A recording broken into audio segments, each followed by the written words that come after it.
من يهده الله فلا مضل له ومن يضلل فلا هادي له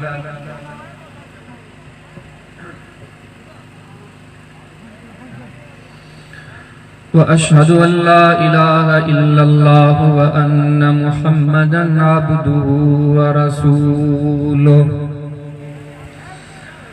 أما بعد فأعوذ بالله من الشيطان الرجيم وإذ أخذ الله ميثاق النبيين لما آتيتكم من كتاب وحكمة ثم جاءكم رسول مصدق لما معكم لتؤمنن به ولتنصرنه وقال الله تبارك وتعالى في مقام آخر ربنا وبعث فيهم رسولا منهم يتلو عليهم آياتك ويعلمهم الكتاب والحكمة وقال الله تبارك وتعالى في مقام آخر هو الذي بعث في الأميين رسولا منهم يتلو عليهم آياته ويزكيهم ويعلمهم الكتاب والحكمة وإن كانوا من قبل لفي ضلال مبين وقال الله تبارك وتعالى في مقام آخر لقد من الله على المؤمنين إذ بعث فيهم رسولا من أنفسهم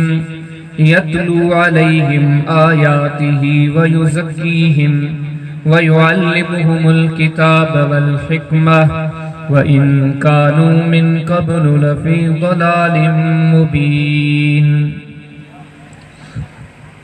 अदी साथियों अल्लाह पाक की मदद ऐं मेहरबानी सा माशाअल्लाह और मुसलसल मगरिब का ऐसी थी काफ़ी सारियूं बेहतरीन नसीहतूं कुरान सुन्नत जूं ॻाल्हियूं दी चुका आहियूं। अल्लाह ताला खां दुआ करियूं था त जेको असां ॿुधो आहे जेको असां ॿुधूं मौला करीम मूंखे अव्हां खे मिड़नी के इन नसीहतनि जे मथां अमल करण जी तौफ़ीक़ अता फ़रमाए। हाणे मूं तव्हांजे साम्हूं मुख़्तलिफ़ मक़ामात कुरान हकीम मां 4 आयतूं तिलावत कयूं आहिनि। उन चइनी आयतनि जे अंदरि अल्लाह तबारक व तआला नबीयनि जी आमद जो मक़सद ॾिसियो, उन्हनि जी बेइज़त जो मक़सद छा आहे। जे मूंखां अॻु में काफ़ी सारियूं तव्हां क़ीमती ॻाल्हियूं ॿुधी चुको, ही ॻाल्हियूं सम्झो त उन्हनि जी तशरीह में चंद गुज़ारिशा कनि तो दुनिया में नबी छो था अचनि, कहिड़ियूं शयूं खणी अचनि था, उन्हनि जी बेइज़त जो मक़सद छा आहे। अल्लाह ताला फरमाए असां जेके बि नबी सगोरा मोकिलिया उन्हनि जी बेइज़त जो मक़सद हुयो त अल्लाह जो पैगाम अल्लाह जी ख़ल्क़ ती पहुचाए। कुरान की सूरत में हदीस की सूरत में रब ताला अंबिया जे अरवाह के जमा करे जॾहिं उन सां ॻाल्हियूं कयूं छा फरमायूं त नबियो तव्हांखे किताब ॾींदासीं, तव्हांखे हिकमतूं ॾींदासीं, इहे माण्हुनि खे पहुचाइजो। सभिनी नबीयनि पंहिंजा पंहिंजा किताब पंहिंजूं पंहिंजूं हिकमतूं सुन्नतूं दुनिया ते पहुचायूं। वरी मिठड़े मोहम्मद करीम अलैहिस्सलाम जी वारी आहे त उन्हनि बि इहा ई शइ माण्हुनि ते पहुचाई।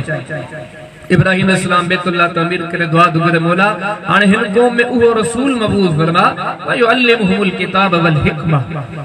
जेको माण्हुनि खे किताब जी तालीम ॾे, हिकमत जी तालीम ॾे। वरी अल्लाह ताला सूरत जुमा में इरशाद फरमायो उहा ज़ात अल्लाह रब्बुल आलमीन जी जे हिननि माण्हुनि ॾांहुं रसूल रवानो फरमायो। वो रसूल छा थो करे युअल्लिमुहुल किताब वल हिकमा, वो माण्हुनि खे अल्लाह जो किताब उन जी तशरीह पंहिंजी सुन्नत माण्हुनि जे साम्हूं पेश थो करे। वरी अल्लाह ताला सूरह आल इमरान में फरमायो रब ताला मोमिननि ते एहसान कयो जो उन्हनि हिकिड़ो रसूल रवानो फरमायो। वो रसूल छा थो चवे, हुन जी बेइज़त जो मक़सद छा आहे, हुन जी आमद जो मक़सद छा आहे, आख़िर में पैगंबर जो प्रोग्राम छा आहे। प्लानिंग चाहे मंसूबो सागी गा युअल्लिमुहुल किताब वल हिकमा अल्लाह जो किताब ऐने जी तशरीह उन पैगंबर दी सुन्नत समूरे गालिन जो खुलासो हो तमाम तर अंबिया किराम अलैहिस्सलातु वस्सलाम ए आखिर में पिछड़े मोहम्मद करीम अलैहिस्सलातु वस्सलाम जंजी जे का आमद दी मकसद यो हो त अल्लाह जो पैगाम अल्लाह जी किताब जी सूरत में अल्लाह जे नबीन जी हदीस की सूरत में दुनिया ते पहुंचायो वने त हाने हिन समूरी गालिन का बाद में वरी एक बेरो बीगर असि इने शे के समझण जी कोशिश ता कयूं अजी सब ते गड जो जायो आयो तो सब मुसलमान इल्ला माशाअल्लाह सब कलमो पढूंदा इते गड थन जो मकसद ही होए त असि वरी बीहर पजू कमियों को ताहियो दुरुस्त करन जी कोशिश कयूं वज़किर फ इन ज़िक्रा तनफउल मुमिनीन ऐ मिसला मोहम्मद करीम अलैहिस्सलाम तो मानू के नसीहत कर तो जो नसीहत करण मानू के फायदो दींदो जेके ड्रिजण वारा हुंदा नसीहत कराइण वारा हुंदा वो जरूर इन मजलिसन मा इन गालिडन मा नसीहत कराइंदा त हाने अल्लाह जे कुरान का जने ये गालियूं समझ में अची वियूं तो नबी करीम सल्लल्लाहु अलैहि वसल्लम जी बेसत जो मकसद कुरान पंज सुन्नत दुनिया के दसना ताणे ने जी तशरीह में वरी तवा जे सामू चंद गालियों जिक्र करया तो इंशाअल्लाह कोशिश रहंदी खालिसतन अल्लाह जो कुरान पढ़ियो वने खालिसतन नबी करीम सल्लल्लाहु अलैहि वसल्लम जन जा फरमान पढ़या वनन ए इने शे के समझण जी कोशिश करे तो नबी करीम सल्लल्लाहु अलैहि वसल्लम असा के छा दिनो केड़ी रहनुमाई कई पान करीम सल्लल्लाहु अलैहि वसल्लम केड़ी असा के तालीम दिनी केड़े केड़ा हकामात जारी कया केड़ी वाट दसऊ केड़ी राह दसऊ केड़ा अमल दसऊ केड़ी नेकी दसऊ केड़ा केड़ा हकामात जारी करे व्या ए हिकड़ी हिकड़ी शे के सी अहमियत न्यू जो त अल्लाह जे प्यारे पैगंबर सल्लल्लाहु अलैहि वसल्लम जी काब अदा काब तालीम मामूली काने का इंसानियत जा उम्मत जा देखे अजीम फर्द हा सहाबा किराम रिज़वानुल्लाहि अलैहि मजमईन एडो कदर कंदा नबी करीम सल्लल्लाहु अलैहि वसल्लम जे गालड़न जो से बुखारी पढ़ो किताबुल अज़ान पढ़ो किताबुल अज़ान में बाबुल इंतिफाल पढ़ो सन अब्दुल्लाह बिन मसूद रज़ियल्लाहु तआला अन्हु अगले इमाम साहब के दिसो वो जेडीमल नमाज पढ़ी मानुन दे मुंह करे दो साजे पासे का दो फिरे हालांकि गुनाह जो कम कोने यो भी जायज पर ही सोच हुई सन अब्दुल्लाह बिन मसूद बार-बार दिसी दिसी आखिर एकले ने उन्हें इमाम के चयो पान फरमाइंदा रकद रही तो रसूलुल्लाह सल्लल्लाहु अलैहि वसल्लम यनसरिफ कसीरन अन शिमाली तो के जदे में इमामत कंदे दिसांदो तो नमाज का पो जने मुक्तदिन दे मुंह तो करी तू साजे पासे का दो फिरी पर मुंह नबी करीम सल्लल्लाहु अलैहि वसल्लम जने के डिठो हो पान करीम सल्लल्लाहु कने कने खाबे पासे का फिरदा माना एडी बारीक बीनी सा कुरान और सुन्नत के नजर आ शरीयत ली एतरे कदर कदरदानिया जो नबी करीम सल्लल्लाहु अलैहि वसल्लम अगर खाबे पासे का मुड़ियान सहाबी इन्हें के भी दीन तो समझे सुनबी दाऊद पढ़ो किताबुल जिहाद पढ़ो बा पढ़ो मा यक़ूलु रजुलु इज़ा रकिब सन अली सवारी ते बैठो बिना मौके महल जे खिले पियो मुस्कुराए पियो ताबी सगरे पुछा क्यों अमीरुल मोमिनीन मिन अय्यि शैइन तज़हब तमा खिलो जाजे करे था पर फरमाइंदा इने जे करे लक़द रअयतु रसूलुल्लाह सल्लल्लाहु अलैहि वसल्लम काफी टाइम अग में को वक्त हो मु नबी करीम सल्लल्लाहु अलैहि वसल्लम जन जात अक़दस के दिठो पान करीम पंहिंजी सवारी ते लेठा ही दुआ पढ़ियो आखिर में खिलिया ऐं मुस्कुराया अज मु सोचो त आऊं उन सुन्नत अमल करे वठे से बुखारी पढ़ो किताबुल वुज़ू पढ़ो बाबु गस्लिल कदमैन फिल नालैन पढ़ो से अब्दुल्लाह बिन उमर जे पेरन में सदी साजे जड़ी चप्पल आखिर दिसन वारे सवाल कयो तुझे पेरन में सदी चप्पल हेड़ी पान फरमाइंदा हां इने जे करे लक़द रअयतु रसूलुल्लाह सल्लल्लाहु अलैहि वसल्लम यलबसु निअल सिबतिया इने जे करे जो चप्पल नबी करीम सल्लल्लाहु पाइंदा हां ही रुगो सहाबा जी सोच कोन हुई नबी करीम सल्लल्लाहु जो हुक्म बा उम्मत के से मुस्लिम के अंदर किताबुल बिर्र व सलाह बाब इस्तिहबाबी तलाक़तिल वजह पान फरमाइंदा फला तहकिरन मिनल मारूफ शैया कल में 15 की नसीहत था ये मुके तमा के मिर्नी के नसीहत था पान करीम ने फरमायो दीन जे के बकम के नेकी जे के बकम के नंढो न समझो छादा समझो जे शे जो नालो शरीयत था पक्की गाला नबी करीम इस्लाम पंजे तरफा दे चवई को अल्लाह जे तरफा तो जेका शे अल्लाह जे तरफा अचे आसमानन ता अहकामात जारी कन फरिश्तन जो सरदार जिब्रील लगे जे रब सही पंजे रसूल जे सीने में दाखिल करे छादा समझो उहा शे का नंढड़ी हुंदी यकीनन हर शे के अहमियत दी तो नबी करीम सल्लल्लाहु अलैहि वसल्लम जन जो दीन आंदो जेका शरीयत आंदी उन में केड़ा केड़ा मुतालबान केड़ियों केड़ियों शयूं मतलूब जुनूबन सब का पेरी ऐं इन्हनि ॻाल्हियुनि खे गौर सां ॿुधंदा हलूं। मक़सद चाहे त आऊं ऐं तव्हां इन्हनि शयुनि खे अहमियत ॾियो, समझण जी कोशिश कयो। जे कलमो आ, ईमान आ, अल्लाह जी ज़ात, अल्लाह जे रसूलनि ते यकीन आ, क़बर क़यामत ते यकीन आ, त पोइ असांखे हिननि शयुनि खे अहमियत ॾियणी पवंदी। जे असां मां को हिननि ॻाल्हियुनि मां कंहिं ॻाल्हि खे नंढो सम्झे थो, उन गोया नबी करीम इस्लाम जी आमद जो जेको मक़सद हो, जेका पाण करीम जी तालीम हुई, उन जो इनकार करे पंहिंजो नुक़सान कयो। पाण करीम सलाम जी आमद जो पहिरियों जेको मक़सद हो, क़ुरान और सुन्नत जी तालीम जो जेको पहिरियों मक़सद हुयो, अव्वलीन मक़सद जेको मूंखां अॻु में बि ॿुधी चुको, अल्लाह जी तौहीद सभ खां पहिरियों कयो। जेके वाक़िया ॿुधो था नबी करीम इस्लाम तकलीफ़ूं, दर्द, सूर ॾिठा, इन्हनि सभिनी जो वॾे में वॾो कारण बि इहा ई शइ हुई। नबी करीम सलाम खे पत्थर इन जे कोन लॻा जो नमाज़ जो थो चवे, पत्थर इन जे करे कोन लॻा थी रोज़े जो थो चए। नबी करीम सलाम जी ज़िंदगी में जेको तकालीफ़ जो बुनियादी नुक़्तो हो, जो अल्लाह जे प्यारे हबीब अलैहिस्सलाम दुनिया में अव्वल जेको नुक़्तो पेश कयो ऐं पाण फरमे रुको आऊं बना सभिनी नबियनि जी बेइज़्ज़त जो जेको अव्वलीन मक़सद आहे इहो ई आहे। वमा अर्सलना मिन क़ब्लिक मिन रसूलिन इल्ला नूही इलैहि अन्नहु ला इलाहा इल्ला अना फ़अबुदून। ऐ मिठड़ा मोहम्मद करीम अलैहिस्सलाम तोखां बि अॻु जेके नबी आया उन्हनि जी दावत जो बि बुनियादी नुक़्तो इहो ई हुयो त अचो अकेले अल्लाह ॾांहुं। वलक़द बअसना फी कुल्लि उम्मतिन रसूलन अन इअ्बुदुल्लाह वज्तनिबुत तागूत। हर क़ौम में असां जेके नबी रवाना फरमाया उन्हनि जी दावत जो बुनियादी मक़सद इहो हुयो, रब जी ज़ात खां सवा दुनिया जिन जिन जी पूॼा करे पई, सभिनी खे छॾे करे अकेले अल्लाह जी ज़ात सां गॾु थियो। व इला आदिम अख़ाहुम हूदा क़ाल या क़ौम इअ्बुदुल्लाह मा लकुम मिन इलाहिन गैरु। व इला समूद अख़ाहुम सालिहा क़ाल या क़ौम इअ्बुदुल्लाह मा लकुम मिन इलाहिन गैरु। व इला मदयन अख़ाहुम शुऐबा क़ाल या क़ौम इअ्बुदुल्लाह मा लकुम मिन इलाहिन गैरु। व इब्राहीम इज़ क़ाल लिक़ौमिहि इअ्बुदुल्लाह इन्ना अर्सलना नूहन इला क़ौमिहि अन अंदिर क़ौमका मिन क़ब्लि अन यअतियहुम अज़ाबुन अलीम। क़ाल या क़ौमि इन्नी लकुम नज़ीरुम मुबीन अन इअ्बुदुल्लाह वत्तक़ूहु वअतिऊन। सब नबी सब खां जेका पहिरीं शइ आहे, सब खां पहिरीं शइ त पंहिंजे रब खे सुञाणियो। वरी अञा पाण करीम रोज़ात कीअं सुञाणियो, वला तदगु मिन दूनिल्लाहि मा ला यनफउक वला यदुरुका। ॿुधी छॾियो रब जी ज़ात खां सवा कॾहिं बि कंहिंखे मुश्किल कुशाई लाइ सॼो न पुकारियो न। ला यालमु मन फिस समावाति वल अर्दिल गैब इल्लल्लाह। अक़ीदो बाणियो त हर शइ जो इल्म रखण अल्लाह जी ज़ात जो कम आहे, कुझ जी ख़बर उन रब जी ज़ात वटी आहे। इसा अराद अल्लाहु बिक़ौमिन सूअन फला मरद्द लहु व मा लहुम मिन दूनिहि मिन वाल। हर शइ ते वस वारो कुदरत रखण वारो रब्बुल आलमीन आहे। अक़ीदो ॾसो पियो वञे मोहम्मद करीम अलैहिस्सलाम दुनिया खे तौहीद पिया ॾसनि ऐं छो आयो आहे, कहिड़ा पैगाम खणी आयो आहे, पढ़ियो कयो क़ुरान ॿुधाइनि पिया। सुञाणियो पंहिंजे रब खे, इज़ा अराद अल्लाहु बिक़ौमिन सूअन फला मरद्द लहु। जेकॾहिं रब कंहिंखे तकलीफ़ ॾियण ते अचे त कोई टारण वारो कोन्हे। फला काशिफ लहु इल्ला हु। रब जेकॾहिं तकलीफ़ ॾियण ते अचे त कोई टारण वारो कोन्हे। व इन युरिदक बिखैरिन फला राद्द लिफज़लिही। जेकॾहिं रब कंहिंखे नवारण ते अचे त कोई रब जे उन फ़ैसिले खे रद्द करण वारो कोन्हे।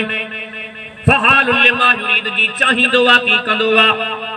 वमा तशाउन इल्ला अन यशा अल्लाह। सॼी दुनिया गॾु थी वञे, मर्दी उन जी कान हलदी, मर्दी अल्लाह रब्बुल आलमीन जी हलदी। एॾी वस वारी ज़ात आहे। पर में इन्नमा अमरुहु इज़ा अराद शैअन अन यक़ूल लहु कुन फयकून। उहा ज़ात आहे जो चवे थी पो त फिलफोर ईअं थी पए। नबी करीम सल्लल्लाहु अलैहि वसल्लम जी जेका मुस्नद अहमद जे अंदर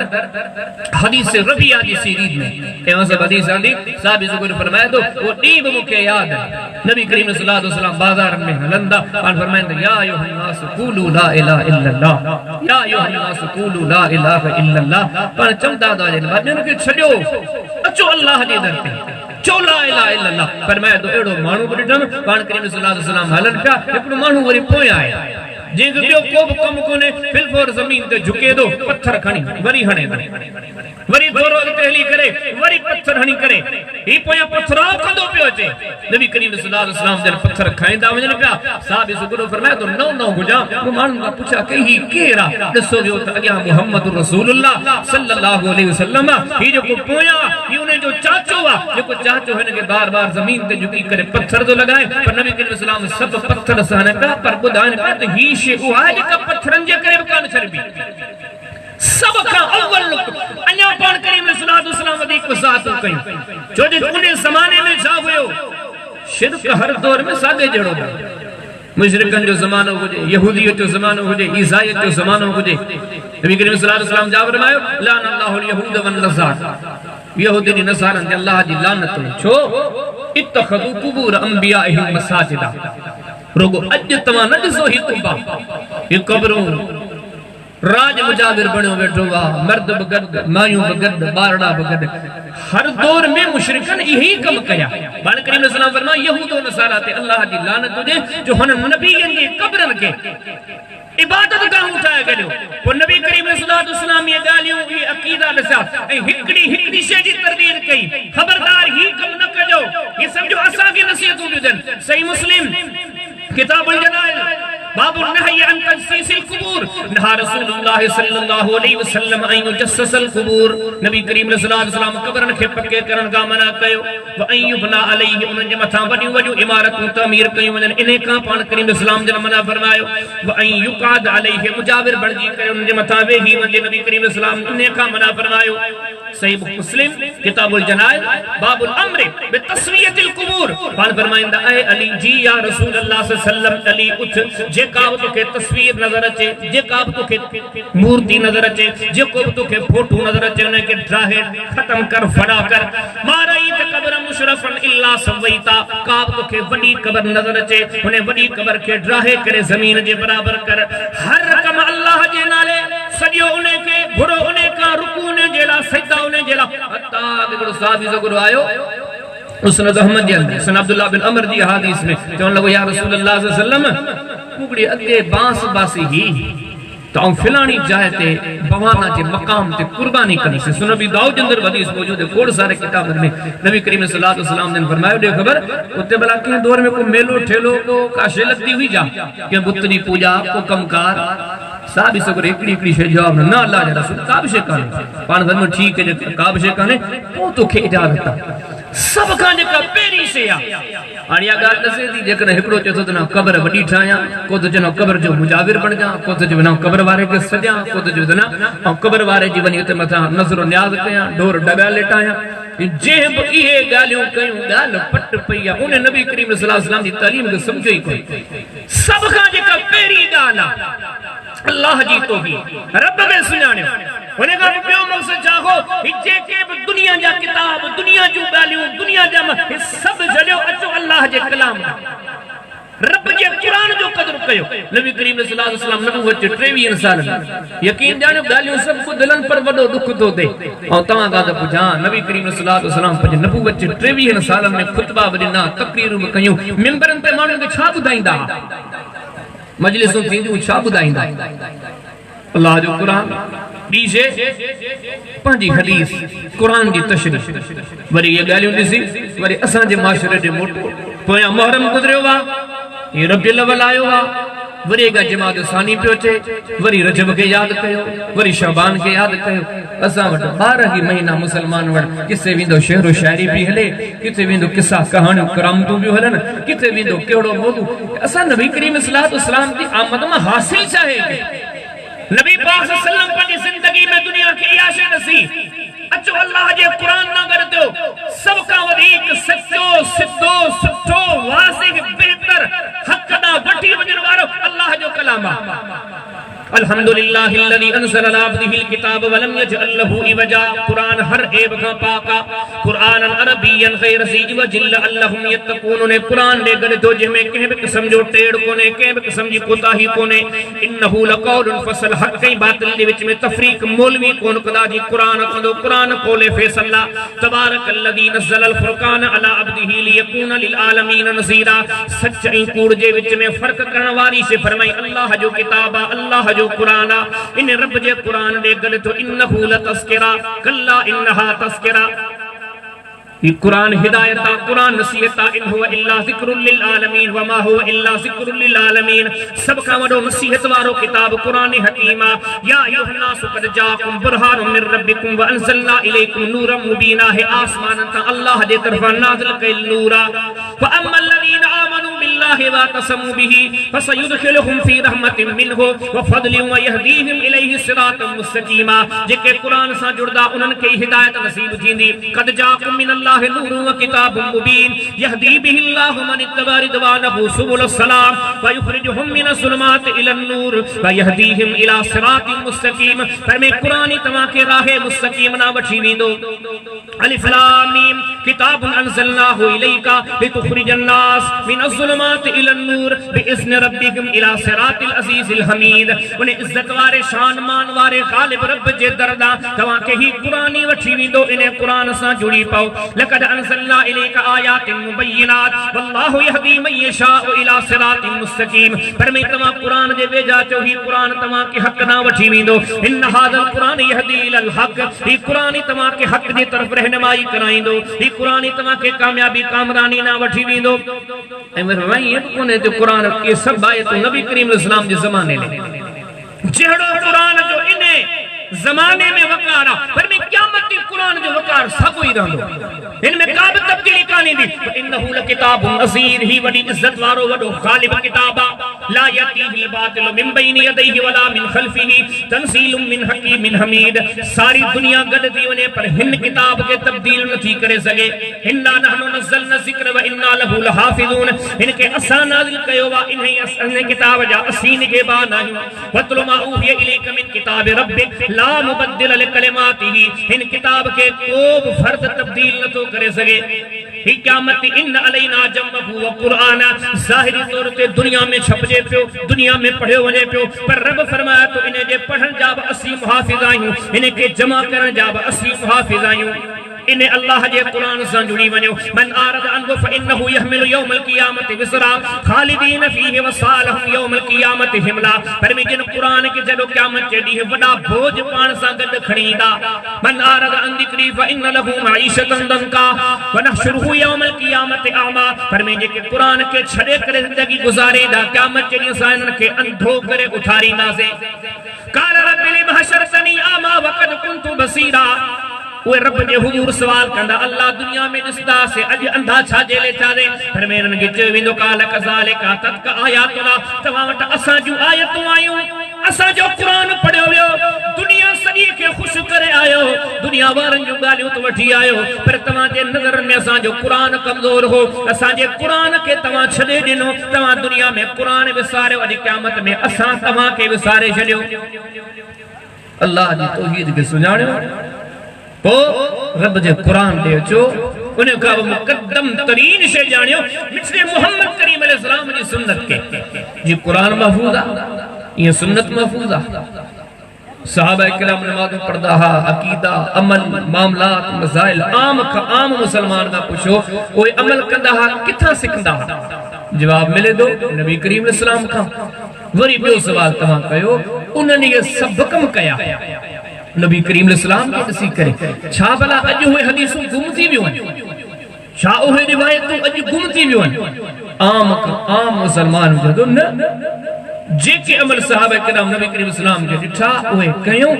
अज वो हदीसों मौजूद हैं वो सवाल पैदा थे उन जमाने में जने उन्होंने उहे हदीसों पान करीमन के दिसी उहे अमल कया कुछ अज बि असां वटि हदीसनि जी किताबनि में सभु शयूं लिखियूं पियूं असां त छो न था रहनुमाई वठे पर में ही नबी करीम अलैहिस्सलाम जिनकी बेसत जो मकसद हो अल्लाह जे कुरान ने गड कर सॼी दुनिया के पंहिंजी सुन्नत ने गड कर रब से फरमायो वाती ऐदन कुल इन कुंतुम तुहिब्बून अल्लाह फत्तबिऊनी हुबिहुकुमुल्लाह व यगफिर लकुम ज़ुनूबकुम अल्लाहु गफूरुर रहीम ऐ बिचड़ा मोहम्मद करीम अलैहिस्सलाम इन मानन के चओ जे अल्लाह जी ज़ात सां मोहब्बत ता कयो मुझे पोया लगी पो तव्हां अल्लाह जा महबूब बणजी वेंदो व इन तुतीहु तहतदू फत्तबिऊहु लअल्लकुम तहतदून हिदायत खपे त मोहम्मद करीम अलैहिस्सलाम जी सुन्नत सां चंबड़ी वञो नबी करीम अलैहिस्सलाम जी पैरवी कयो पान करीम अलैहिस्सलाम जे अहकामात के अख्तियार कयो मन युती अल्लाह व रसूलहु फक़द फाज़ फौज़न अज़ीमा रुगो कामयाब कोन थींदो पर सब खां वडी कामयाबी अल्लाह दी छॾींदो मन युती अल्लाह व रसूलहु युदखिलहु जन्नातिन तजरी मिन तहतिहल अनहार रब से तव्हां खे जन्नतूं ॾेई छॾींदो मन युती अल्लाह व रसूल फउलाइका मअल्लज़ीना अनअमा अल्लाहु अलैहिम मिनन नबिय्यीन वस्सिद्दीकीन वशुहदाए वस्सालिहीन व हसुन उलाइका रफीका रुगो जन्नतूं न बल्कि नबीयन वारू जन्नतूं तव्हां खे अता कंदो तव्हां जन्नतन में वेंदो, नबी तव्हां जा साथी हूंदा। पर वरी ॻाल्हि ॿुधजो, ही तो कुरान जन्नत की राह ॾेई छॾियो, कामयाबी कामरानी की राह ॾेई छॾियो। सब खां वधीक मुहतरम जाणियो मुहम्मद रसूलुल्लाह सल्लल्लाहु अलैहि वसल्लम के, सब खां वधीक इज्जत माब जाणियो मुहम्मद रसूलुल्लाह सल्लल्लाहु अलैहि वसल्लम के, सब खां वॾो सरदार समझो मुहम्मद रसूलुल्लाह सल्लल्लाहु अलैहि वसल्लम के, सब खां वॾो कायद जाणियो मुहम्मद रसूलुल्लाह सल्लल्लाहु अलैहि वसल्लम के, सब खां वॾो पेशवा जाणियो मुहम्मद रसूलुल्लाह सल्लल्लाहु अलैहि वसल्लम के। पर जिन दुनिया में मुहम्मद करीम अलैहिस्सलाम जी ॻाल्हि न वरती, ॿुधी छॾियो पाड़े वारे जो नुक़सान कोन्हे के मौलवी मुफ्ती जो नुक़सान कोन्हे। रसी वरी चाप जा ऐलान कयो, जिन रसूलुल्लाह जो तरीक़ो छॾियो कॾहिं मंज़िल कान मिलंदन। मन युशाकिकिल्लाह वर रसूल फइन्नल्लाह शदीदुल इक़ाब, जिन रब ऐं रब जे रसूल जी ॻाल्हि छॾी अनकड़ी बिन के अल्लाह जी पकड़ ची पकड़ींदी। मन युशाकिकिर रसूल मिन बादि मा तबय्यन लहुल हुदा व यत्तबि गैर सबीलिल मुमिनीना नुवल्लिही मा तवल्ला व नुस्लिही जहन्नम व साअत मसीरा। कुरान में फरमाए, जिन मोहम्मद करीम अलैहिस्सलाम जी वाट छॾी जहन्नम भेड़ा थींदा। अलम यालमु अन्नहु मन युहादिदिल्लाह व रसूला फइन्नल्लाह शदीदुल इक़ाब फअन्न लहु नार जहन्नम। जेके मोहम्मद करीम अलैहिस्सलाम जी ॻाल्हि छॾींदा, दुनिया भले केतिरी इस्लामी भरेन पर फरमाए इन्हनि जी जाइ जहन्नम आहे। मन यासिल्लाह व रसूलहु व यतअद्दा हुदूदहु युदखिलहु नारा। जेके मोहम्मद करीम अलैहिस्सलाम जी तालीम खे छॾींदा, उन्हनि जी जाइ जहन्नम आहे। हिन शरीयत जो मक़सद मोहम्मद करीम अलैहिस्सलाम जी बेअसत जो मक़सद कामयाबी कामरानी जो दग ऐं कसी हो आहे। अचो मिसरे मोहम्मद करीम अलैहिस्सलाम ना वमा खलक़तुल जिन्न वल इंस इल्ला लियाबुदून। इन शरीयत जो मकसद ही हुआ, इस शरीयत तव्हां खे दसे थी त जिंदगी जो मकसद इबादत बणायो। जिंदगी जो मकसद तिजारत करण कोन्हे, जमींदार थियण कोन्हे, नालो कमाइण कोन्हे, शोहरत कमाइण कोन्हे। ही जेके जेके शयूं नज़र अचनि थियूं ही सभु आरज़ी आहे। वो पानी जो बुलबुलो हूंदो आहे न, ही निकिरंदो, हवा जो थोड़ो झोंको लॻो वरी ख़त्म थी वेंदो। तमाम मता है मनसबन दे मोटो कि अल्लाह की शरीयत तव्हां के हयाती जो मकसद थी जाने, मकसद ही बुधाए तव्हां जी जिंदगी जो मकसद अल्लाह की इबादत आहे। ही जेके ॻाल्हियूं ॿुधायां पियो ऐं तव्हां जो गौर कंदा हलो, इन शइ असांजो केतिरो अमल आहे। असां छा था समझो इबादत के, असां जिंदगी जो मकसद ॼाणो इल्ला माशाअल्लाह इल्ला मरहम रब्बी, इशू नज़र ही कोन्ह हुजे। पर मैं मोहम्मद करीम अलैहिस्सलाम जी आमद जो मकसद, इस्लाम जो मकसद, शरीयत जो मकसद, कामयाबी कामरानी जी राह जे पुछो दा कुरान और सुन्नत का त ॿुधो त हियो कयो, का बि नमाज कान्हे छॾणी। वकीमुस सलात व आतु ज़कात वरकहु मार राकीन, वकीमुस सलात व आतु ज़कात व मा तुक़द्दिमू लिअनफुसिकुम मिन खैरिन तजिदू क़द अफ़लहल मुमिनून अल्लज़ीना हुम फी सलातिहिम ख़ाशिऊन। पर में उही कामयाब कामरान थींदा जेके नमाज़न जा पाबंद हूंदा। फ़इन ताबू वक़ामु सलात व आतु ज़कात व इख़वानुकुम फ़िद्दीन। कुरान ऐलान कयो नबी करीम अलैहिस्सलाम जे ज़माने में, इन्नमल मुमिनून इख़वान, मोमिन सब पाण में भाइरन। वरी कुरान इहो बि ॾिसो त इहे मोमिन कहिड़ा आहिनि। पर में उहे जेके नमाज़ क़ाइम कंदा, काफ़िरनि सां जिहाद कयो, मुक़ाबिलो कयो, क़िताल कयो, पर हाँ जॾहिं तौबा कनि, तौबा करे रुजू कनि, नमाज़नि जा पक्का पाबंद बणजनि, चई फ़इख़वानुकुम फ़िद्दीन, ही हाणे तव्हांजा भाइर आहिनि, फ़ख़ल्लू सबीलहु। हाणे हिननि जा रस्ता छॾे ॾियो, हाणे हिननि ते को हमलो कोन्हे, हिन सां का दुश्मनी कोन्हे, छो त ही नमाज़ी आहे। बाक़ी हिकिड़ो माण्हू नमाज़ न पढ़े, आदा मुझे खतनो बि चलदा, नालो भी मुझे अब्दुल्ला है, बाबे जो नालो अब्दुल रहमान है। असि सब मुसलमान आहियूं, मुझे ने असी ते लिखिला त कलमो पढ़ा तो मुसलमान है। सॼी दुनिया तो के मुसलमान चवे, पर मोहम्मद करीम इस्लाम जेका शरीयत आंदी आहे, जे ते हलण में अल्लाह जी जन्नत रखिला, जे जे तरक में अल्लाह जी जहन्नम रखिला, वा शरीयत दी मुनीबीन इलैहि वत्तकू वकीमुस सलाह वला तकूनु मिनल मुशरिकीन। दुनिया तो के हजार बार मुसलमान थे, पर तुझी जिंदगी में नमाज कोने, शरीयत की रूह सां तू मुशरिक का। मुस्नद बिन हुमैद के अंदर सुन अब्दुल्लाह बिन अमर दी हदीस में फरमाइन था, जे मानू नमाज हिफाजत की कानत लहू नूरन व बुरहानन व निजाती यौमल क़ियामत। आखिरत के तारीख तरीन सफर में उन्हें जे रब जे तरफा नूर आ, इन्हें जे छोटकारे जे लेने वट दलील आ, यो आखिर निजात हासिल करो जेको पंज वक्ती नमाज जो पाबंद आ। पर जेकन केरी ने जो कदर न करे, पंहिंजो अंजाम पंहिंजे ख्यालनि में छा बि सोचे, पर पाण फरमाए लम तकुल लहू नूर, हिनखे कॾहिं नूर नसीब कोन थींदो, हिन जी क़ब्र बि अंधेरी कोठड़ी, हिन जी क़यामत बि ज़िल्लत ऐं तबाही ऐं बर्बादी सां भरियल, आख़िरत हिननि जी सॼी रुसवाई सां भरियल।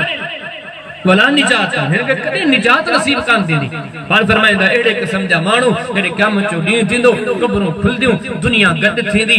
पर इहे माण्हू जेके नमाज़ न पढ़ंदा हूंदा उन ॾींहुं जे ॾिसंदव त जा कारून सां गॾु बीठा हूंदा, जा फिरौन सां गॾु बीठा हूंदा, जा हामान सां गॾु बीठा हूंदा, जा उबई बिन खलफ सां गॾु बीठा हूंदा। इस्लाम जेको ईमान जेको कामयाबी वारो दर्स ॾिनो, पर भई मोहम्मद करीम अलैहिस्सलाम जी तालीम इहा अथव, आख़िरत चाहियो था पक्का नमाज़ी बणिजी वञो। फी जन्नाति तसालूननी मुजरिमीन मा सलककुम फी सकर क़ालू लम नकु मिनल मुसल्लीन। जहन्नमी जहन्नम में सरदा पिया, जन्नती दे पुछा कंदड़ मा सलककुम फी सकर, केड़ी शे तवां के जहन्नम में विधो आ? फरमी जवाब ॾींदा लम नकु मिनल मुसल्लीन, दुनिया में नमाज कोन पढ़दा से। मिठड़े मोहम्मद करीम अलैहिस्सलाम दुनिया के दरस ॾिनो त नमाज़न जी पाबंदी कयो, वज़कुरुल्लाह कसीरन लअल्लकुम तुफ्लिहून, अल्लाह जो ज़िक्र कसरत सां कयो। या अय्युहल्लज़ीना आमनू ज़कुरुल्लाह ज़िक्रन कसीरा, रब जी याद कसरत सां कयो। वसब्बिहूहु बुकरतन वसीला, सुबह जे टाइम बि अल्लाह याद कयो, शाम जे टाइम बि अल्लाह जी ज़ात खे याद कयो। सुबह ऐं शाम अञा थोरड़ी आहे। अल्लज़ीना यज़कुरून अल्लाह क़ियामन व क़ुऊदन व अला जुनूबिहिम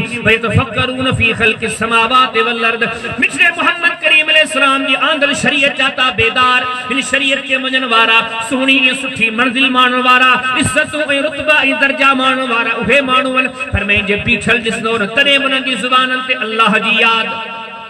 वेही वेंदा, तॾहिं उन्हनि जी ज़ुबाननि ते अल्लाह जी याद ठकरी करे सुम्ही पवंदा। पर तॾहिं बि उन्हनि जी ज़ुबाननि ते अल्लाह जी याद। पर खबरदार वला तकुन मिनल गाफ़िलीन, गाफिलन माना थियो वला तकूनन मिनल गाफिलीन, हरगिज़ के भी सूरत में अल्लाह जी याद का गाफिल न बणजो। शरीयत दरस ॾिनो तमाम सही नमूने सां शरीयत के उन्हें सुञातो वा जेको हर घड़ी अल्लाह जे ज़िक्र में रुधल आहे। पर मैं तमाम जा उहे माण्हू अल्लाह जी शरीयत के सुञाणीनि था। फल युक़ातिल फी सबीलिल्लाहि अल्लज़ीना यशरून अल हयात दुनिया बिल आखिरह, जेके दुनिया जा तालिब उन्हनि आखिरत जा तालिब आहिनि। फरमाए मोमिनन के खपे तो उन्हनि जे खिलाफ किताल कन, जिहाद कन, मुकाबला कन, कंहिंजे खिलाफ जेके दुनिया जा तालिब आहिनि। मोमिन आखिरत जो तालिब हूंदो। या अय्युहल्लज़ीना आमनू तक़ुल्लाह वल तंजुर नफ़्सुम मा क़द्दमत लिग़द, सुबह शाम रात नी फरमाए तव्हां जी नज़र आखिरत ते हुजे। पाण करीम सल्लल्लाहु अलैहि वसल्लम ने फरमायो, इमाम इब्न अबी आसिम किताब ज़ुहद जे मुक़द्दमे में ही हदीस आंदी, पाण फरमायो बगालियो अथव दुनिया ने तवज्जो ॾींदो, आखिरत जो नुक़सान कंदो, आखिरत ने तवज्जो ॾींदो, दुनिया जो नुक़सान कंदो। पाण करीम ने फरमायो मूं मोहम्मद करीम अलैहिस्सलाम जी तव्हां खे नसीहत आहे, दुनिया जो नुक़सान टोटरो तकलीफ़ अचे बर्दाश्त कजो, इन जो इज़ालो थी वेंदो। पर जेके माण्हू आखिरत जो नुक़सान कंदा इन जो इज़ालो आहे कोन्हे बल्कि अञा मिठड़े मोहम्मद करीम अलैहिस्सलाम ॻाल्हि खे वाज़े कयो। सही मुस्लिम जे अंदर किताब ज़ुहद के अंदर, किताब ज़ुहद के पेरे पेरे बाब में मदी तशरीह से इमाम अब्द बिन हुमैन मुस्नद अब्द बिन हुमैन के अंदर सन अब्दुल्लाह बिन अमर का यह हदीस आंदी। ये हदीस से खुलासो नबी करीम सल्लल्लाहु अलैहि वसल्लम फरमाए जेलू दबका के दू दबका के बिन किस्म जी दब हिकड़ी दब ही जिंदगी पर वर में दुनिया सिजनुल मुमिन, मोमिनन जे लाइ दुनिया कैद खानो पाबंदियूं बुढ़ण के सिलसिले में, ॾिसण के सिलसिले में, खाइण के सिलसिले में, पीअण के सिलसिले में, वो हर मामले में महदूदा पाबंदा मोहताता। पाण करीम सल्लल्लाहु अलैहि वसल्लम फरमायो जेको माण्हू इएं जिंदगी गुज़ारे तो पाण फरमाइंदो फइज़ा फारक दुनिया, जॾहिं न ख़बर पवे थी त अहिड़े क़िस्म जो माण्हू फोत थी वियो, दुनिया मां लाॾाणो करे जो। नबी करीम सल्लल्लाहु अलैहि वसल्लम फरमायो इएं समझो कद फारक सिजन, इहो अॼु क़ैद खां आज़ाद थी। ही जिंदगी ने जिने क़ैद हुई अल्लाह जो पाबंदियूं पाण ते मढ़ी, पर जी साह जो सॻो टुटो त जन्नतन वारी इज़्ज़तन वारी जिंदगी। पर वरी ॿियो माण्हू जेको दुनिया में आज़ाद हो, खाइण में, पीअण में, ॿुधण में, ॾिसण में, हर मामले में आज़ाद हो, जे उन्हें जे मौत जी ख़बर ॿुधो था त अॼु ॿुधी छॾिजो हेसी थी आज़ाद हो, इन जी क़ैद अॼु शुरू थी आहे। जेके दुनिया जा तालिब था उहे अॻिते ढकिया वेंदा, अॻियां ज़िल्लतूं अथनि। बाक़ी जेके अॼु पाण ते पाबंदियूं मढ़ींदा, हिन आरसी दुनिया के अल्लाह जी रज़ामत मुताबिक़ गुज़ारींदा, पर में इन्हनि खे मंज़िल मिलंदी। मिस्टर मोहम्मद करीम सल्लल्लाहु अलैहि वसल्लम जन इहा तलकीन कई, हिते रही करे हुते जी तैयारी कयो। इन्नमल मुमिनून इख्वतुन फस्लिहू बैन अखवैकुम पंजे ओड़े पाड़े ओसे पासे मित्र माइट अदीद करीब दोस्त यार हबाब दिसो तवा कैसा विड़लो कैसा दुश्मनी या कैसा मुखालिफता तवा नमाज भी पढ़ो हज भी कयो उमरा भी कयो जिक्र भी कयो तबलीग भी कयो तकरीर भी कयो सजे दीन ते हलो पर याद रखी छो तवा मा जेकर दुनियावी मामलात ते कैसा मुखालिफा दुश्मन दा नठंदड़ा उन्हें के अन्या ते नबी करीम इस्लाम दी आमद जो मकसद हासिल कोने दो पर फरमाया इन्नमल मुमिनून इखवा मोमिन सब पाण में भाईरन इहरात भाईरन वल मुमिनून वल मुमिनात बाजुहुम औलिया बद पाण में जिगरी दोस्तन इहरात जिगरी दोस्तन व युसिरून अला अनफुसिहिम वलौ कान बिहिम खसासा एहड़ी तन जी पाण में मोहब्बत आ जो हिकबे जे मामलात में पंजी जरूरत जे मथा बे दी जरूरत के तरजीह दाजन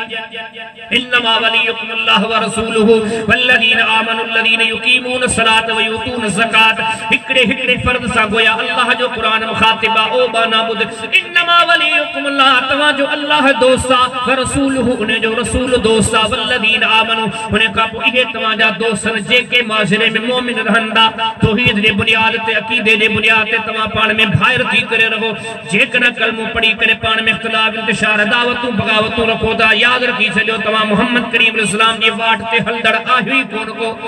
या अय्युहल्लज़ीना आमनू ला तत्तखिदुल्लज़ीना इत्तखदू दीनकुम हुज़वन व लअबन मिनल्लज़ीना ऊतुल किताब मिन क़ब्लिकुम वल कुफ़ार औलिया जे के अल्लाह जे दीन ते मज़ाक़ टोक कन कने उनके दोस्त न भाई जाओ या अय्युहल्लज़ीना आमनू ला तत्तखिदुल यहूद वन नसारा यहूदो नसारा के कने पंजो दोस्त न भाई जाओ या अय्युहल्लज़ीना आमनू ला तत्तखिदुल काफ़िरीन औलिया मिन दूनिल मुमिनीन काफिरन के कने दोस्त न ठाहे जाओ ला यत्तखिदुल मुमिनून अल काफिरीन औलिया मिन दूनिल मुमिनीन तमामा उहे थ मुमिन जे के अल्लाह जे दुश्मनन के कने पंजो दोस्त कोन समझदा या अय्युहल्लज़ीना आमनू ला तत्तखिदु अदुवी वदुवकुम औलिया ए ईमान वारो जे के मुजा दुश्मनन मुजी शरीयत जा दुश्मनन मुजे कुरान जा दुश्मनन मुजी सुन्नत जा दुश्मनन इन सा तमा कने दोस्ती न रखजो कने बिन सा मोहब्बत न रखजो या अय्युहल्लज़ीना आमनू इन तुतीउ फरीक़म मिनल्लज़ीना ऊतुल किताब यरुद्दुकुम जेकर तमा इन सा दोस्ती रखलो जण तमा कलमे पण का बाद में मुर्तद थी वियो या अय्युहल्लज़ीना आमनू इन तुतीउल्लज़ीना कफरू यरुद्दुकुम अला आकाबिकुम फतनकलिबू खासिरीन इनन के दोस्त बनाई दो भले सब दीन जा कम कयो पर कदे में तमा के नफो नसीब कोन दिनो तमा के आखिर नुकसान दिसनो पंदो वलियजिनु फीकुम गिल्ज़ा कदे काफिर दीन जो दुश्मन तमामा सुठी तवक्कल न रखे पर में वो बशरिल मुनाफिकीन बिअन्न लहुम अज़ाबन अलीमा इन समाज में इन माशरे में कड़ा इहलाक मानो इन कुरान फरमाया तो जे के मुनाफिकन व बशरिल मुनाफिकीन और मिठड़ा मोहम्मद करीम सल्लल्लाहु अलैहि वसल्लम ने मुनाफिकन के दर्द अज़ाब अलीम नी खुशखबरी दे वो केड़ा मुनाफिकन पर में अल्लज़ीन यत्तखिदून अल काफिरीन औलिया मिन दूनिल मुमिनीन जिंदे दोस्त ते नजर दी पवे हालांकि हाजी बहन नमाजी बहन दीनदार बहन कलमो वतन ईमान वतन इखलास वतन पर जेकर उन जो दोस्त अल्लाह जे दुश्मन दा रब जे कुरान फरमायो ये मुनाफिकन इनन के अज़ाब अलीम नी खुशखबरी दे पर में दीन जो मकसद ही या शरीयत से जो खजना मीसाक बनी इस्राइल ला ताबुदून इल्लल्लाह व बिल वालिदैन ihsana पंजे पूरे मां पी सुनो शुरू कयो वसैनल इंसान बिवालिदैहि ihsana वसैनल इंसान बिवालिदैहि हुस्ना पंजे वालिदैन सा सुनो शुरू कयो ने जो हुक्म असा दा अशन ना तवा के दियो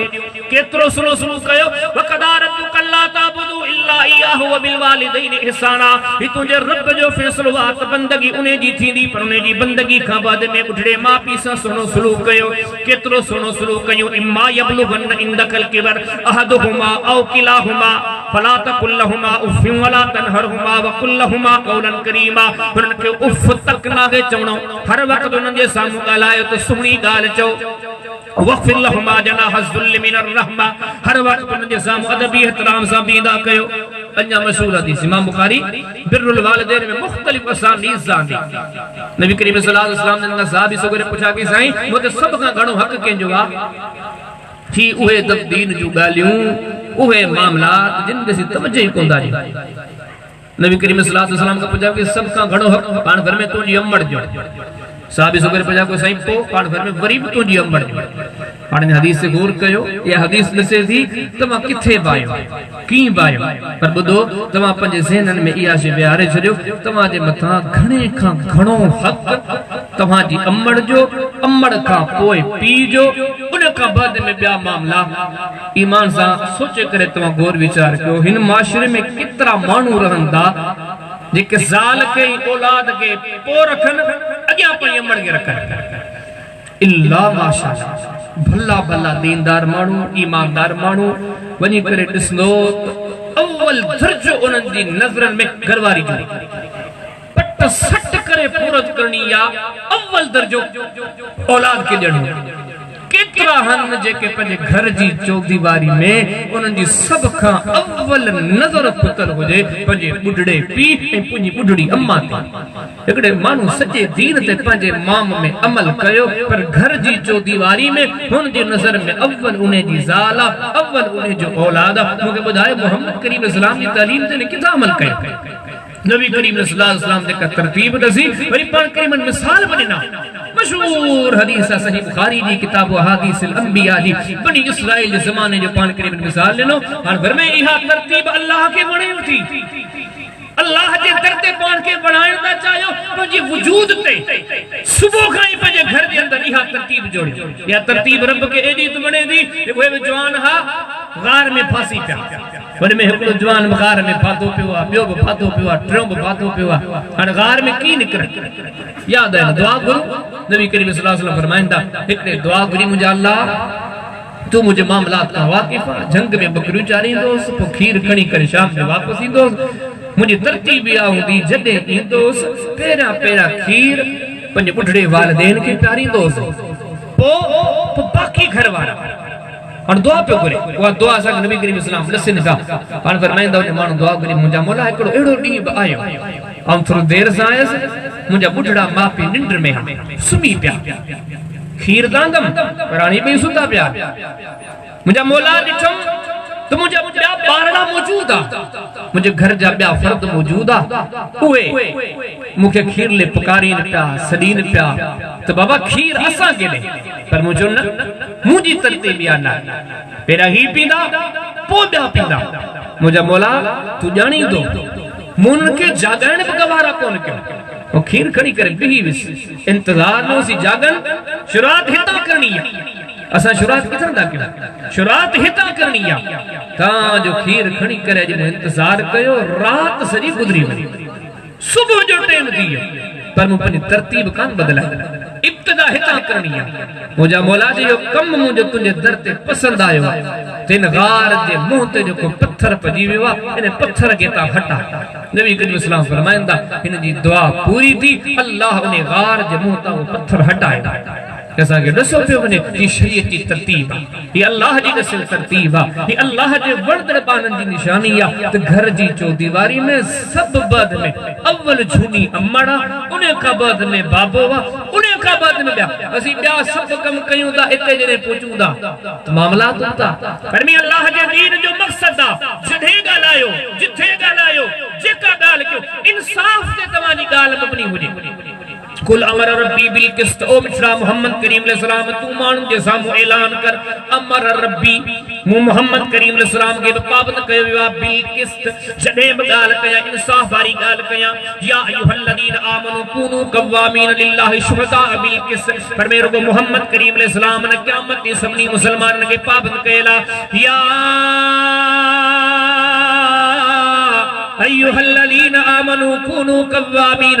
बिल किस्त ए ईमान वारो जॾहिं बि गवाही ॾियो त इंसाफ़ वारी गवाही ॾियो व इज़ा क़ुल्तुम फ़अदिलू जॾहिं बि तव्हांजा चप चुरंद ॻाल्हि इंसाफ़ वारी कयो इन्नल्लाह यअमुरु बिल अदल रब सी तव्हांखे हुक्म थो ॾे तव्हां जॾहिं बि ॻाल्हि कयो त इंसाफ़ वारी ॻाल्हि कयो इन्ना अतदना लिज़ालिमीन नारन अहात बिहिम सुरादिकुहा व इन यस्तगीसू युगासू बिमाइन कलमुहलि यशफिल वजूह बेस शराब व साअत मुर्तफका जे इंसाफ़ न कंदो जुल्म कंदो तव्हांजी जाइ जहन्नम बनबी लौ सरकत फातिमा बिन्त मुहम्मदिन लकता तो यदहा ऐलान दा कर मिठड़ा मोहम्मद करीम अलैहि सलाम अज ती फातिमा बिन्त केस जो केस खड़ी आयो आ जेकर इन जगह ते चोरी करण वाली न्याणी मुंहिंजी फातिमा हुजे आ तो उन जो हथ कपे खड़िया हा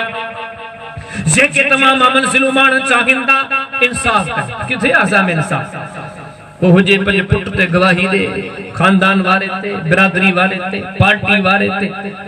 इन्हनि ॻाल्हियुनि खे छॾो दीन ॾे मोटो केॾो वॾो ज़ुल्म आहे मुंहिंजे मसलक जो मौलवी 4 किस्सा कहाणी ॿुधाए वञे यार सचो आहे विलाणे मसलकार आयो ॾाढो पुराण पढ़ी पर यार आऊं न मञींदुसि इन खां वॾो ज़ुल्म कहिड़ो अल्लाह जे तूं इंसाफ़ कयो अत अदल कयो तव्हांजे साम्हूं माण्हू ॻाल्हि कंदा ॿिन्ही जी ॻाल्हि ॿुधो सची ॻाल्हि कहिड़ी आहे उहा वठो सभ खां वॾो इंसाफ़ त हिते थो खपे सभ खां वॾो ज़ुल्म कहिड़ो आहे अल्लाह जे दीन सभ खां वॾो ज़ुल्म शिरक खे करार ॾिनो हालांकि तव्हां सोचींदा हूंदो ज़ुल्म दा माण्हू मारणु थोरूं करणु ज़ियादतूं करणु अल्लाह जी रात वो लुकमान अल्लाह जे बाने जा जेके जुमला है या बुनैयो पुट ला तुशरिक बिल्लाह शिरक न कजा छो अगर छाजी इन शिरक ज़ुल्मुन अज़ीम हालांकि ये लफ्ज़ चोरी ले कोंदा मिलन ज़ोरी ले कोंदा मिलन कत्ल गारत ले कोंदा मिलन कि वडे में वडो ज़ुल्म तो शिरक छो हक जेको अल्लाह जो तू खसे वरी मानन के तो दी सागी गाल शरीयत कंजी शरीयत रब नाज़िल कई लेकिन असी इहो रब वारो हुक्म बानन के दी हैसियत दी उनन दी जेड़ी गाल बाने दी वही गाल अल्लाह दी ऐसी सब जुल्म कयूं पिया फरमे इंसाफ कयो दुनिया जो मामलो हुजे दीन जो मामलो हुजे इंसाफ कयो मंजिल इन अल्लाह युहिब्बुल मुक़सितीन अल्लाह के ओहे वणंदा जेके इंसाफ दा कन फरमे वा तस्मु बिहब्लिल्लाह जमीअन वला तफरकू सोचींदा हुंदो दीन जो मकसद चाहे शरीयत जो मकसद चाहे नबी करीम सल्लल्लाहु अलैहि वसल्लम जी बेसत जो मकसद चाहे उन्हें मकासद में को इहो मकसद दा वा तस्मु बिहब्लिल्लाह अल्लाह जी रस्सी के मजबूती से पकड़ियो अल्लाह वाली रस्सी चाहे का पट पइया मारे तवारे असा मारे मौलवी ने गाल के चंद अल्लाह जी रस्सी चाहे अल्लाह जी रस्सी सुबह ने के मौलवी केड़े मकतब फिक्रवार हो जे उनका पूछा को सही रात को आयत की बुद्धि व तस्मु बिहब्लिल्लाह अल्लाह जी रस्सी के मजबूती से पकड़ियो सही हब्लिल्लाह शाहे केड़े मसलक जो मौलवी होंदो चंदो हब्लुल्लाह मुराद अल्लाह जो कुरान अल्लाह जी नाज़िल करे शरीयत तो अल्लाह जियाद जाल कया वा तस्मु बिहब्लिल्लाह तू गुंथा में चमड़ियो पियो हुन सा में चमड़ियो पियो तो के अल्लाह इनन सा चमड़न जो कोने चले तो अगर कुरान ते ईमान रखी तो शरीयत ते तुजो वेसाह शरीयत दी वा तस्मु बिहब्लिल्लाह अल्लाह जी रस्सी के मजबूती से पकड़ियो वला तफरकू टोला छोटाया दो पंजा टोला पंजू जमात हल्लू दीन ले पिया यकीन जानो शैतान एदो तो चालाका हुशारा कारीगरा दीनदार मानू का ओहे जुल्म ज्यादती तो करे जेके बेदीन कोंदा करे बेदीन मानू कम कार कोतायूं कंदा हुंदा पर अल्लाह जी शरीयत सा टकराईंदा कोंदा दीन सा कुरान सा हदीस सा टकराईंदे तवा के मौलवी नजर इंदा आम मानू दे सामू आयत पढ़ो खबरो सबर के बोले सामू के खबर काने का असी गुनाहगार हां शराब पियो पी यार बोले साहब ये वाकया सा जी कुत्ता यार तू जुआ पियो करी यार बोले साहब गुनाहगार वाकई मुझा यार ये तू सिगरेट पियो पी यार बुरो कम आसी गुनाहगार वाकई आयो के मौलवी के जन बोले साहब तो ही कम गुनाह जो करे गुनाह मनी तो ही कोई वरी तहां सा ढेरे जेको अल्लाह ताला फरमाए तो अल्लाह जबानो अल्लाह दी रसी फला तकूनु कल्लदीन तफरकू वख्तलफू मिन बाद मा जाअहुल बय्यिनात फौलाइक लहुम अज़ाबुन अलीम वला तकूनु कल्लदीन तफरकू उनन माण्हू वांगर न थिजो जेके टोलन में तक़सीम किया वख्तलफू इख्तिलाफ कयो मिन बाद मा जाअहुल बय्यिनात उनन वट आयतूं अची वियूं हूं दलील अची विया हा उनन जे अचन खां बाद में उन्हनि दे कोन मुड़िया इख्तिलाफ में पजिया व उलाइक लहुम अज़ाबुन अज़ीम फरमाए एहड़न माण्हुनि जे लाइ वॾो दर्दनाक अज़ाब आ ऐ जहान जा पालनहार तुंहिंजे क़ुरान चयो आ इन्ना अंज़लना इलैकल किताब तिबयानन लिकुल्लि शै ही क़ुरान वाज़िहा जितो आ हर शै के खोले खोले बयान थो करे वलक़द यस्सरनल क़ुरान ही आसान तरीन किताब आ इन हादल क़ुरान यहदी इलल हक़ ही हक़ दा माण्हुनि खे सॾे थो असां खे ही क़ुरान समझाए हेॾा सारा फ़िरका हेॾा सारा टोला हेॾियूं सारियूं पार्टियूं हेॾियूं सारियूं जमातूं वरी क़ुरान इएं बि चवे थो फ़िरकनि में बि न पओ टोलनि में बि न पओ आख़िर असां वञूं केॾे रब जे क़ुरान फरमायो इत्तबिऊ मा उनज़िल इलैकुम मिन रब्बिकुम उन शइ जी पैरवी कयो जेका अल्लाह आसमाननि सां नाज़िल कई आहे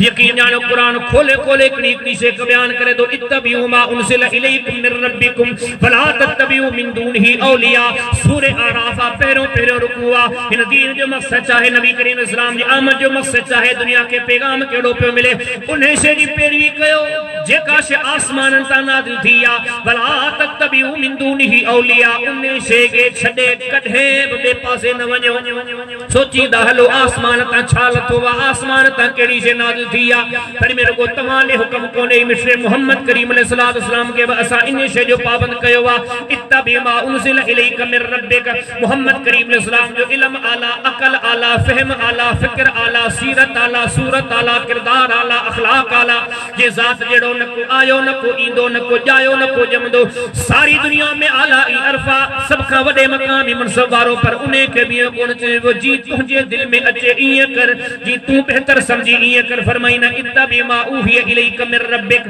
दीन उन्हीं से जो नालो वाजे का अल्लाह आसमान ता नाज़िल कया उम्मत के हुक्मात तवा उन्हीं से जी पैरवी कयो मोहम्मद करीम अलैहिस्सलाम तुखे हुक्मात इन्हीं से जी पैरवी कर कुल हादिही सबीली अदऊ इलल्लाहि अला बसीरतिन अना व मन इत्तबानी व सुब्हानल्लाहि व मा अना मिनल मुशरिकीन हाय मिठड़ा मोहम्मद करीम अलैहिस्सलाम दुनिया के बुधा तो तुझी राह चाहे तुझी वाट चाहे तुझो तरीको चाहे सूरह यूसुफ आखिरी जुमलो वा कुल तू चईन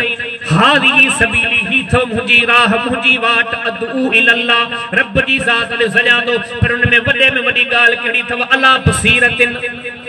मोट हर शे जो दलील जेकी गाल तमा के कया दो अल्लाह जे तरफा मोट दलील रब मोते वही नाज़िल कया मालूम थियो मिठड़े मोहम्मद करीम अलैहिस्सलाम पूरी जिंदगी दुनिया की दावत नी दलील जे बुनियाद पर फिर में अन व मन इत्तबानी रुगवाऊं बना क़यामत दी जेका मुजा पोएकार हुंदा न पेरोकार हुंदा वो दलील जी गाल कला कुल हातु बुरहानकुम इन कुंतुम सादिकीन फरमे सच्चो वो दो जो दलील लियहलिक मन हलक अम बय्यनतिन व यहया मन हय अम बय्यना रहस्य बार जे पहले रुकू में फरमाई फरमे तो हर शे जो दलील हुजे हर शे जो दलील तमाम कौम मरे दीन के के बकम ते हुन अमल कयो हुजे उन दलील हुजे मियां हिन आयत ते मुजो मन हिन हदीस से मुजो अमल ये पोया जो मुहर्रम गुजरियो मुसलमानन जेको कुछ कयो अथन को दलील ई जेका रब्बिल अवलाई असा मुसलमान वर जेको कुछ कयूं पिया आहे को दलील सा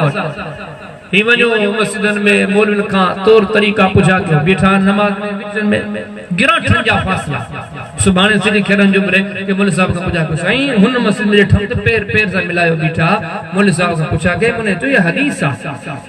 ही जेका हिते भला गाल आहे या है का हदीस में यकीन जानो का हदीस का नहीं साईं बाबा तवा टाया आयो वो मौलवी साहब जे तो कन्न तई हथ खणो कुछ तो बुखारी शरीफ जी हदीस आ तू चे तो कन्न जे पापड़न के हथ हणो बाबा साईं ने जो दलील है साईं जेका नमाज में तवा सा नियत का करायो गाय वजाए का करायो स्पीकर ते प्या क्यों जनाजो पढ़ो प्या मोहतरम अब्दुल्ला शरीफ जे दुआ है मैयत ले दुरूद नबी करीम सलाम ते इबादत अल्लाह जी साईं बाबा या दुआ भला जे नियत तवा करायो का 50 साल का दिसना प्या तवा करायो का तवा अग में तवा जा उस्ताद कराइंदा असा जे सब मैयत सा यही जनाजा पढ़ाया बियो खबर या नियत भला के हदीस में आहे यकीन जानो पर दुख इने गाल तो दे जो असा मुसलमान वट बेन त सबनी शंजी छंड जाना दीन जी का हैसियत ही काने ही सब गालियों मुके तमा के नसीन तू अल्लाह जी शरीयत जो कदर कयो कितना बड़ी मानू एड़ा मां लेकिन समझन बता गालियों पट पियो पर जाने मानू जा चंदा समाज जा चंदो मुआशरो जा चंदो अल्लाह जे कुरान जिथे ही हुक्म देना उथे वरी हो फरमाई त अल्लाह का रब का डरजो अज तमा समाज मुआशरे ई मानू जे करे जिकन अल्लाह जे दीन के छडियो दा गाल चिट्टिया वाके कुरान में आ गए वाके हदीस में आ गए गालियों सब पट पईवन जेकर तराजू में रखी तकाबुल कयूं दा इन पासे काबिश कने महल किसनी कहाणेंगे पर आऊं इने जे करे तस्लीम न क्या समाज मुआशरो जा चंदो रब तो फरमाया तो तू मुआशरे का डरींदो मु अल्लाह का कुदर दी हकीकत दिया फला तखशौहुम बख्शोने मानू का जो मुखा दो वाली उतिम नेमती अलैकुम पोतवा के मुझे आखिर तू नेमत नसीब दी वाला अल्लाह को कहतदून साजे का बेलोना नहनो रब दी जात का दो तले तवा के हिदायत नसीब दी अल्लाहु हक वन तखशाहु इन कुंतुम मोमिनीन अल्लाह जे दीन के अमानत समझो हिकड़ी हिकड़ी से ते ओरी विचार कयो जे ईमान वारा आयो त अल्लाह जी जात का डिडी करे इंसाफ कयो रब जी जात का डिडी करे फैसला कयो रब सी तवा जे हर कम के हर अदा के दसन वारो वा क़यामत चे ॼाणे तवा जी हिकड़ी हिकड़ी शे जी तवा का पुछा थणी आ जेकर तमाम इन गालिन के ॾिसी समझी जाने पोइ इंसाफ नथा कयो रब के छा जवाब ॾींदो। त मुंहिंजा मोहतरम दोस्तो हिकिड़े हिकिड़े मौजू के जेकर पेश कयूं था क़ुरान जो खोड़ सारे आयतूं आहिनि खोड़ सारे हदीसूं आहिनि बस ही जेकी इख्तिसार सां मूं तव्हां जे साम्हूं ॻाल्हि जो ज़िक्र कयूं आहिनि जा मग़रिब खां वठी करे हेसी ताईं अचो इन्हनि ॻाल्हियुनि ते गौर कयूं। अल्लाह जे क़ुरान असांखे ॾस ॾिनो आहे अव्वल शइ तौहीद आहे। तौहीद छा आहे रुॻो ज़हननि ते इहो ज़ोर ॾियो जेका नबी करीम इस्लाम सिखाई। उन ज़माने में जेकर ॾिसो था अलम हुया अंगास हुया कब्रूं पुख़्तियूं हुयूं वॾियूं वॾियूं मज़ारूं हुयूं माण्हू वींदा हुआ झंडूं लाहींदा हुआ मर्द औरतूं वञी करे क़बरनि ते का शइ कान थी मिले। हिकिड़ो अल्लाह जो नालो हुआ बदर में बीठा 313 अल्लाह जो नालो हुआ हुनैन में बीठा करे अल्लाह जो नालो हुआ मंझंदि जो ॾींहुं टाक दुश्मननि जे विच मां नबी करीम इस्लाम हिजरत करे विया तरे अल्लाह जी ज़ात याद आहे। जेकॾहिं ग़ार में वेठा आहिनि चौधारी काफ़िर घेरो वेठा आहिनि तरे रसूलुल्लाह जी ज़ुबान ते अल्लाह जो नालो हुआ पूरी सीरत पढ़ो नबी करीम इस्लाम जी सहाबा किराम जी हर दुख सुख अहद सहज में अल्लाह जी ज़ात याद आहे। ही पक्कियूं क़बरूं ही क़बरनि जे मथां वॾी वॾी मुजाविरत वॾियूं वॾियूं इमारतूं वॾा वॾा पढ़ किथां असांखे अल्लाह जे दीन सेखारिया आहिनि अल्लाह जे क़ुरान खां परे पिया वञूं। असांजे तक़रीरनि में जलसनि में अॼु त दुख ने ॻाल्हि जो मसइलनि में वञूं था तक़रीर थिए पई मौलवी साहिब जे साम्हूं किताब खुलियल आहे पढ़ियो माण्हुनि खे ॿुधाए पियो पुछा था कि इहो क़ुरान आहे चिन क़ुरान कोन्हे भला बुखारी शरीफ़ आहे नसी बुखारी शरीफ़ कान्हे भला क़ुरान दुनिया मां खॼी वियो छा चि नसी आहे बि सही पर उहो परते अलमारी में पियो हदीस इन में आई कान उहा पई आहे उहा बि परते अलमारी में पई आहे। हे ज़ुल्म असां था कयूं ही कीस असीं था कयूं अल्लाह जो सिलेबस आसमान अंदर नाज़िल कयो काजो अलमारन जी रौनक मजलिसन में वञो अदाई तबलीगी निज़ाब आहे फज़ाइल सदक़ात आहे कंहिंसां असांजी दुश्मनी कोन्हे पर तव्हां खां इहो था पुछा कयूं अल्लाह हिदायत लाइ कहिड़ी शइ मोकिली आहे। ॿुधण वारनि ते बि ॾुख आहे ॿुधाइण वारनि ते बि ॾुख आहे पर मैं सभ खां मुक़द्दस अल्लाह जो क़ुरान आहे। नबी करीम इस्लाम जी सुन्नत जो क़दर कयो सहाबा किराम रिज़वानुल्लाहि अलैहिम अजमईन की क़दर कंदा हुआ। अॼु असीं केतिरियूं सुन्नतूं महज़ ने फ़िरक़नि ने टोलनि ने गिरोहनि जे चकर में छॾे वेठा आहियूं पर में ॾिजो पंहिंजे रब जी ज़ात खां मक़सद हयात इबादत ठाहियो। ही दुनिया ही मडियूं ही मिल्कियतूं ही सभु राणियूं अथव हिते मोटी अचो पंहिंजे रब ॾांहुं पंहिंजी ज़िंदगी खे अल्लाह जे दीन लाइ वक़फ़ कयो नमाज़नि जा पाबंद थियो अल्लाह जी याद जा आदी बणिजी वञो। ही पंहिंजी दुनिया जी ज़िंदगी खे सम्झो आख़िरत जे लाइ कमाई जो ज़रियो बणायो महिनतूं कयो पाण में इख़्तिलाफ़ात इंतिशारात ख़त्म कयो मुत्तहिद थी वञो तौहीद सुन्नत ते गॾु थी वञो पर में इंसाफ़ कयो हलाल खायो हराम खां पंहिंजो पाण खे बचायो पर में अल्लाह जा नेक माना थी ज़िंदगी बसर करणु चाहियो था सोचो तव्हांजे रब तव्हांजी रहनुमाई लाइ कहिड़ी शइ नाज़िल कई आहे। जेकॾहिं क़ुरान जी हदीस को एॾे रुजू कयो ऐं पंहिंजे ज़मीर खां पुछा कयो जेकॾहिं आसमाननि तां अल्लाह तव्हां ते इहा शइ नाज़िल कई आहे बाबा क़ुरान खे बि छॾियो हदीस खे बि छॾियो मौलवियुनि जे पोयां हलो त पोइ भले हलो मौलवियुनि जे पोयां जेकर अल्लाह अहिड़ी ॻाल्हि कान्हे कई त पोइ अचो अल्लाह जे क़ुरान ॾांहुं रब जी वही जी पैरवी कयो पंहिंजे हर मामले में क़ुरान सुन्नत के दलाइल खे तलाश कयो ऐं इन मामलात में इंसाफ़ कयो। वॾे में वॾो ज़ुल्म इहो आहे अल्लाह रसूल जी ॻाल्हि खे घटि रखिजे दुनिया जी ॻाल्हि खे मथे रखिजे दुनिया जे मौलवियुनि के मुफ़्तियुनि के दोस्तनि के साथियुनि के मुआशिरे के समाज के शरीयत जी नज़र में वॾे में वॾो ज़ालिम इहो आहे सम्झो हिकिड़ो क़त्ल करे हिकिड़ो चोरी करे हिकिड़ो डाको हणे ज़ालिम इहे बन पर अल्लाह जी नज़र में वॾे में वॾो ज़ालिम इहो आहे जेको रब ऐं रब जे रसूल जे हक़नि खे खसे आम उम्मतनि जे हवाले करे इन ज़ुल्म खां बचूं पंहिंजे रब खां डिॼूं आख़िरत जो फ़िक्र कयूं अल्लाह जी पूरी शरीयत जो कदर कयूं रब ऐं रब जे रसूल जे अहकामात जी बजा आवरी जे लाइ पंहिंजी रहियल ज़िंदगी वक़फ़ कयूं इहो ई अहल हदीस जो मक़सद आहे जा तालीम नबी करीम इस्लाम ॾी विया जे शइ ते सहाबा किराम हली विया अॼु असांखे ज़रूरत आहे उन वाट ते मुतवजे थियूं उहे अमल कयूं अल्लाह पाक मूंखे वाक़ई मिड़नी खे अमल जी तौफ़ीक़ अता फ़रमाए व आख़िरु दावाना अनिल हम्दुलिल्लाहि रब्बिल